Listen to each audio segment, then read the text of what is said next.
বুঝছি, সমস্যা বড়ই গম্ভীর। না না, ওটা গৌতম গম্ভীর।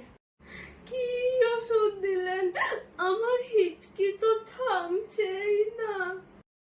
আচ্ছা, আমিও তো সেটাই ভাবছি। ঠিক আছে, আর দুটো ওষুধ দিয়ে দেখছি। আর দুটো পিঠে ব্যথার ওষুধও দিয়ে দেবেন ডাক্তার বাবু।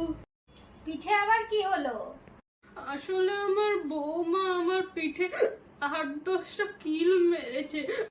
আমার বাড়িতে আমার যখন হিচকে উঠতো না, আমার মা তখন গুদুম করে কিল মারতো। ভাবলাম মাকেও মারি। আমার কিন্তু এবারে খটকা লাগছে। আপনাকে যে খালি পেটে ওষুধগুলো খেতে দিয়েছিলাম, সেগুলো খেয়েছেন তো? হ্যাঁ, আমি রোজ খাওয়াতাম। তুমি আমায় খালি পেটে তো কোনো ওষুধ খাওয়াওনি। কি বলছেন মা?